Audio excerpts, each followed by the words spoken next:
Next techniques, we're going to try to release the base of the head, the neck, and along the spine, and we're going to use the foam roller. Okay, so for the first technique, we're laying on our back. The foam roller is going to be horizontal, and I'm going to put it behind my head. I don't want it down in that fold of my neck. I want to get it up a little bit so it's at the base of my head. And once I'm there, I can tilt my chin. You'll see the roller rolls under me a little bit. I want to find that soft spot right underneath my head, and we're into the muscle a little bit, and then I can start to rotate side to side there. Small amount. Try to feel if the left or the right side is a little bit more tight or tender. When I find the tighter side, then I can fine tune a little bit more tilting of the chin. Get onto a good spot, and we're just going to let the weight of our head sink into that for about a minute. Once it started to release, we could do little bits of side to side gliding. You could do little circular motions. Again, try to get that fascia or connective tissue moving at the same time as giving deep pressure to release the muscle. Then we can take the foam roller and we're going to turn it vertical. We're going to put our tailbone down on the bottom edge of it. I lay back carefully. Now my head is going to rest on the top of the foam roller, so my whole spine from head to tailbone is supported.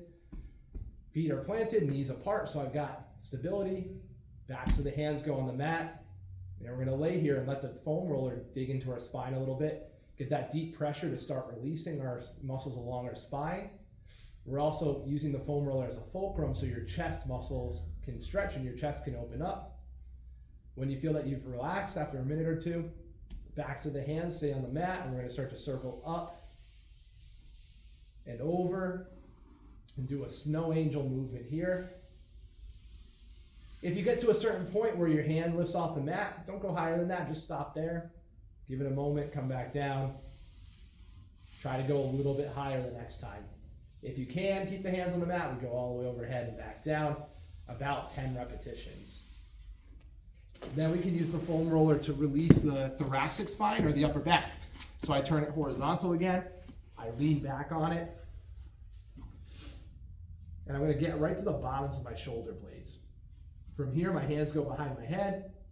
I'm going to lift my hips a little. I'm looking for a tender spot or a spot that feels like it might want to pop.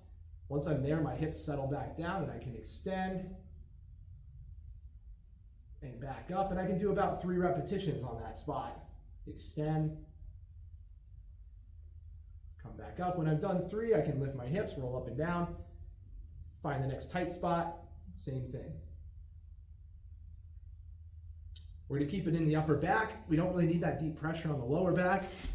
And you might actually get onto the kidneys a little bit, which can be tender and uncomfortable. So we're going to keep it into the upper back for that.